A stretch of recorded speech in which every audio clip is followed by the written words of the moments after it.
Hi guys. Well, you're gonna have to learn by video this week because I cannot come back to work until next week. So I have to be out the whole rest of this week because I'm still very sick. I'm gonna live. I'm gonna be back. It's just some weird thing that happened to me because I took antibiotics. And so what I decided was, rather than have you keep missing and being with a substitute and not really, or trying to learn on your own or not really learning anything at all, unless you have a substitute that knows math, then hey, that's good. I figured I would try and make videos. Now, I'm not good at videoing. I've never really done this before. It's my first time, so you're just gonna have to bear with me. The lighting in my office here at home is kind of weird. I see there's shadows and things like right there, but I don't know how to get rid of it. So anyway, I'm going to do the best I can, all right? So we're going to start on page 89. Page 89, and we're going to start with inductive reasoning. And this is a super simple section. You're going to do a few problems from this section, and we're going to move on. So I'm going to cover 2.1 and 2.2 today, all right? And then you're expected to complete the problems during class that I assign. All right, and I'm going to give you all the odd ones, that way you can check with Bob to make sure you're on the right track. Okay, so a little bit of lingo here, all right? First thing we're going to study is inductive reasoning. Inductive reasoning. And you reason inductively all the time, you just don't really think about it, okay? And inductive reasoning is just reasoning that uses a number of specific examples to arrive at a conclusion, okay? So it uses examples and a number of them, okay? So I wouldn't just use one example, I'd maybe try 4 or 5 and then make a conclusion. Okay, so it uses examples to arrive at a conclusion. And that conclusion has a very important and fancy word, okay? The conclusion that you make based on what you see is called a conjecture, okay? A conjecture is just a statement that you make, or a conclusion that you make based on what you see, okay? So I might say, okay, well, here's a square with a little dot in the upper right hand corner, and then I might put another one here like this, and I might put one more like so, and then I would ask you, could you draw the final picture? Could you draw the next picture in this pattern? Alright, so what I see is first the dot's here, then it's here, so it looks like this square has been turned like 90 degrees, and the dot's here, and then it looks like it was turned again to get to this picture. So I think it's safe to say that the next picture would look like this.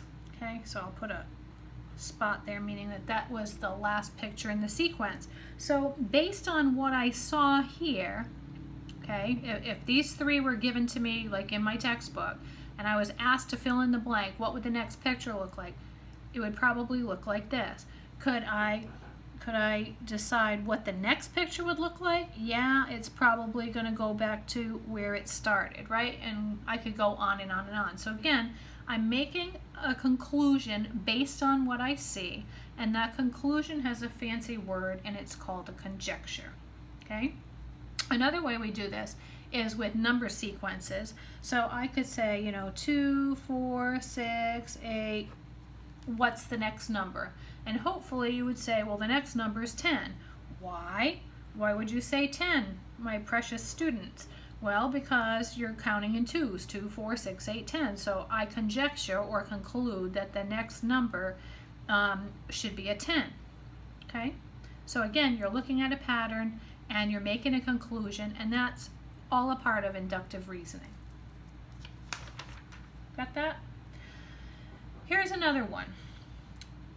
I might say, make a conjecture and use some examples to support your conjecture of the sum of two odd numbers, okay? So the sum of two odd numbers. Okay, well, let's see. I don't know. I'm going to start adding. Sum means to add. So I'm going to start adding two odd numbers and see what happens. So I don't know. 1 plus 3 gives me 4. 3 plus 5 gives me 8. 5 plus 7 gives me 12. I don't know. 21 plus 23 gives me 44. And I can keep adding two odd numbers until I'm blue in the face. But what's the result? What would we conjecture? Well, if we look at the result, it seems like every time I add two odd numbers, I get an even number. So my statement or my conjecture would be the sum of two odd numbers is an even number. Right? I could say the same thing maybe, if we add two even numbers. Okay, well, let's see what happens. 2 plus 2 is 4. 2 plus 4 is 6. 8 plus 10, hey, 20 plus 40. I'm adding two odd numbers, and my conclusion, geez, looks like it would be the same. The sum of two even numbers, the sum of two even numbers looks like it's going to result in an even number. So my conjecture would be the sum of two even numbers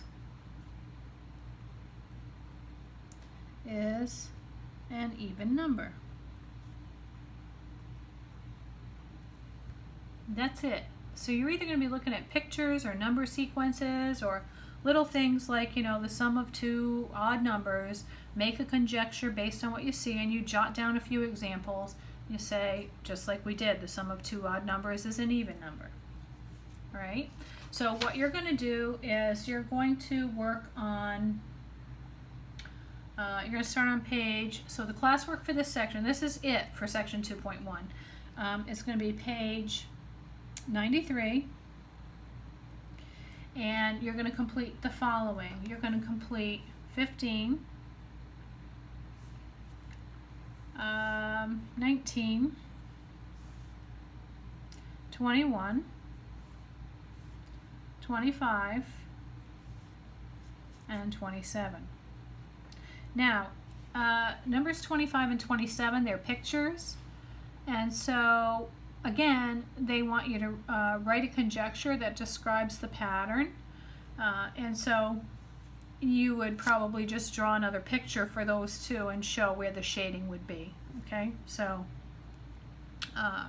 that would be good enough for those two problems.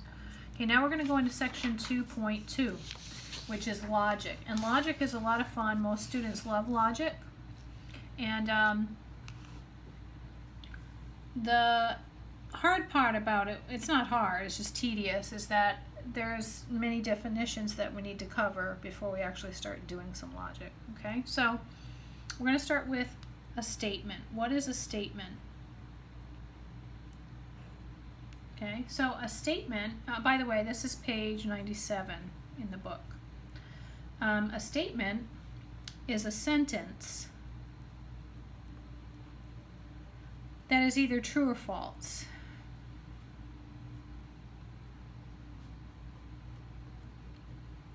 Okay, so I might make a statement and say, the sun is cold, and ask you to assign a truth value to that statement. My statement is the sun is cold, and you would say, well, that's ridiculous. I'm assigning a truth value, a false, to that statement because we know that the sun is not cold, it's hot. Okay? Also, statements are represented or denoted by a P, a Q, or an R for our purposes. It can be any other letter. You could call it A, B, or C.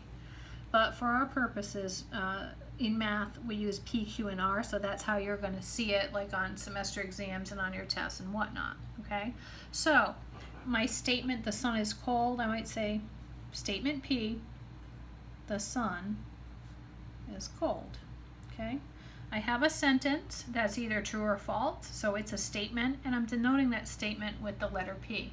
we use symbols, P, Q, R, and other things, and there's a reason why, because these statements become real tedious and a big pain to have to write all of them down and connecting them.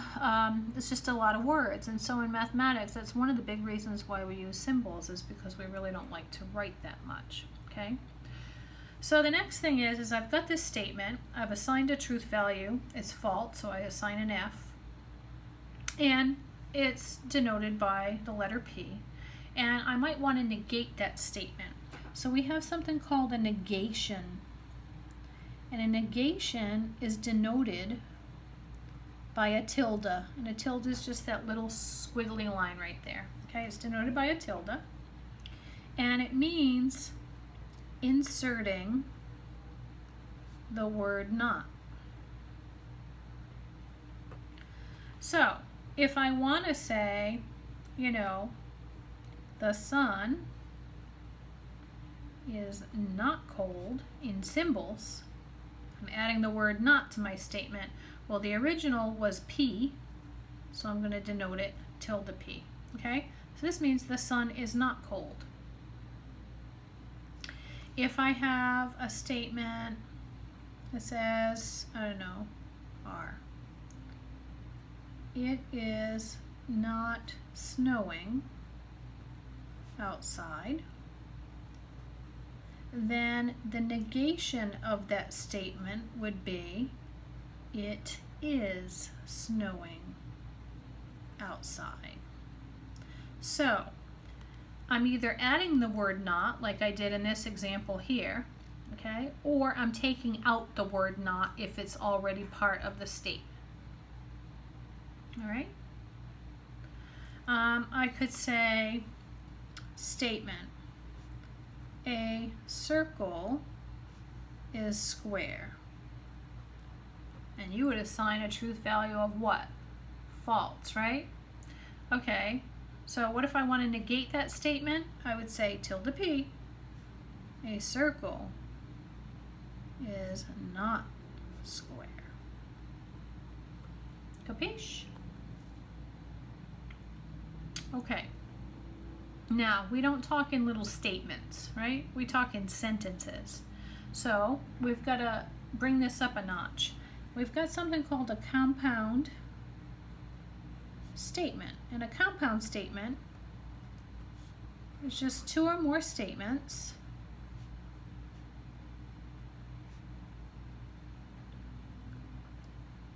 joined by the words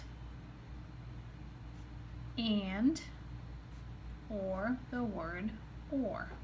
Okay? By the way, the word and in mathematics is denoted with this upside down V, and the word or is denoted by a V. And when you have the word and in between two statements, that's called a conjunction. And when you have the word or in between two statements, that's called a disjunction. So let's look on page 97, example 1. And if you look on that, in that example, you'll see it says statement P, the figure is a triangle. Statement Q, the figure has two congruent sides. And statement R, the figure has three acute angles. Okay, and they ask you in part A to write a statement for P and R. In other words, the figure is a triangle and the figure has two congruent sides. So, you know, we would write that out in words. If we're using the word P and R, the words rather than the symbols, we'd say the figure is a triangle and the figure has three acute sides. And you can see that there, they write it down for you. Okay, now P is true, right? It has a truth value of true. That is a triangle. I'm looking at the picture. It's a triangle. And Q, oh, I'm sorry, P and R, my bad. Okay, the figure is a triangle, so that's true. And R, the figure has three acute angles. Well, that's not true because I see a little square there, and that's a 90-degree angle, and a 90-degree angle is not acute, right? So P has a truth value of T, and R has a truth value of false, F, okay? But I can still write the conjunction. I can still say P and Q. And in words, I would state that, you know, the figure is a triangle and the figure has 3 acute angles, okay? What if I wanted to look at part B, where part B says, this was part A here, and part B says, you know, Q and not R. So in words, I would say the figure is a triangle and the figure does not have 3 acute angles. So I'm using notation here just because, again, I don't like to write, okay? So that's page 97, the beginning of logic, okay?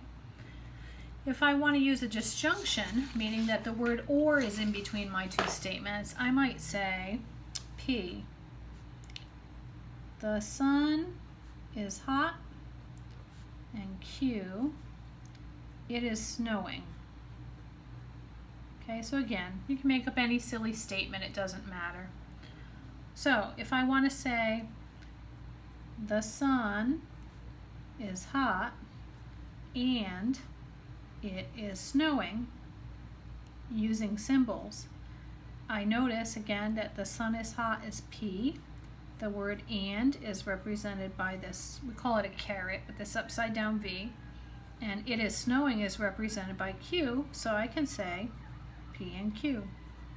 It means the same thing, but just in symbols, okay? What if I want to say the sun is hot or it is snowing? So the statements are the same, the P and the Q is the same, but rather than having and, I have an or. Or is denoted by a V-shaped letter, so now I have a disjunction. Here I had a conjunction, now I have a disjunction, so P or Q would be my compound statement. Okay. What if I wanted to say the sun is hot and it is not snowing? Well, this is P. The symbol for and is the caret. And now instead of it is snowing, which was Q, it is snowing is Q. It is not snowing, so I have to put that little tilde there. So it would be P and not Q. Okay. The sun is not hot and it is not snowing. Well, P was the sun is hot. This is saying the sun is not hot. So this would be tilde P. The word and is there, so I'm going to use my upside down V. And now it is not snowing, so that's tilde Q. So symbolically, my statement would look like that. So I hope that's okay. Now on the bottom of page 98, there is a little blue concept summary, and it talks about negation, conjunction, and disjunction. Okay, so that's there for your reference. Now on page 99, we're going to get into something called truth tables, and truth tables are kind of fun, all right? But you have to memorize these things. So for a negation, you'll see at the top of page 99, all right? We have 2 things. We can have a statement P or not P, okay? And in fact, let me scribble that out and I'll follow how they do it in the book. So they have, they call it a negation, all right? And up here they have P and not P, okay? So look, regardless of what my statement P is, it could either be true or false, right? So these truth tables are just little tables that we make so we can assign truth values to our statements or conjunctions or disjunctions, whatever it may be. So if I take the statement, the sun is hot, well, that can be either true or false. We know what it is, but it has, right? It could be both ways. It could be true or it could be false. So if we negate the true, we get a false, right? The sun is hot, the sun is not hot. The sun is not hot, so the negation of the sun is not hot would be the sun is hot. So these are the possibilities, the possible truth values that we could come up for negation. The statement that's originally given is either true or false. And so if it's true and we negate it, it becomes false. If it's false statement, then we can negate it and it becomes true. Okay? So we either gonna add the word not or take out the word not. All right? A conjunction, remember that's the word and, right? So when we have a compound statement, we have a conjunction. So maybe the sun is hot and it is snowing.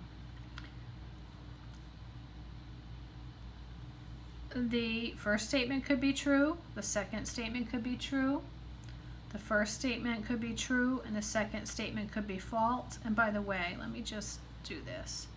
P and Q, okay?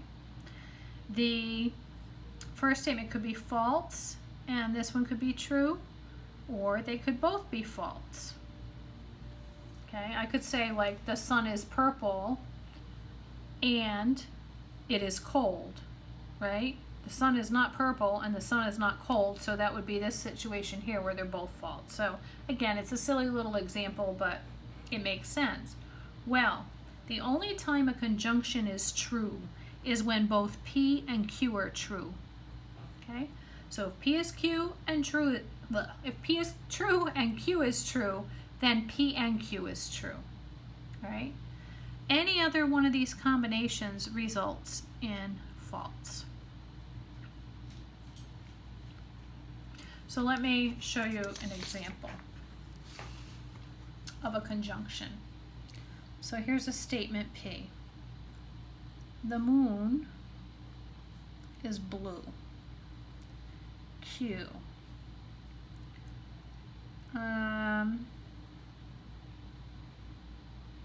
My dog is hot. Okay, so we need to make a truth table for P and Q. The moon is blue and my dog is hot. So I say, okay, here's P, here's Q, and then P and Q. Okay, again, the first statement could be, and here's the way that I do it, by the way. I write down all the possibilities, true or false, for the first statement. So I always write it this way, true, true, false, false. That way you don't get them confused. And then I do true, false, true, false. And by doing that in this particular order, that'll give you every possible combination without having to think about it. Okay? So now I have to assign truth values to the conjunction of these two. The moon is blue and my dog is hot.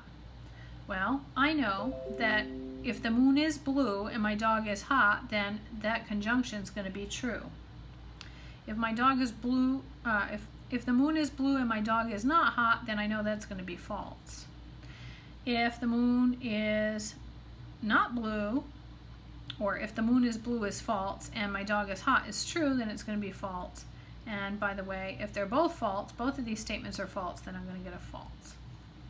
Okay, so the moon is not blue. This is a false truth value. My dog is hot. Well, you can't see my dog right now, but she's in an air-conditioned house, so this is also false. So the truth value I would assign to P and Q would be false, because they're both false. All right, I'm going to stop here because I don't want to get too crazy with that. What you're going to do now is you're going to try some problems. So page 101, okay, you're going to do the following problems. You're going to do number 17, 19, 21. Now look, these are in symbols. They're giving you symbols in these problems on page 101. That means you're going to have to write out the words. And I know it's going to be tedious, but it must be done. All right, you need to do it. And the other thing I'm going to have you do is I'm going to have you do number 23. Now that's a truth table that's partially constructed, and you have to fill in the blanks. So you're going to give that a try. by just filling in the blanks. And again, you can check with Bob to make sure you're on the right track. All right, and we're going to stop there. You're going to do those 2 assignments that I give you. I hope you have a great day. Make sure you do your work, and we'll see you. Well, I'll talk to you again on, what's today, Monday? Wednesday. No, Thursday, because I have, I'll have another video for you by then. All right, see you later. Be good.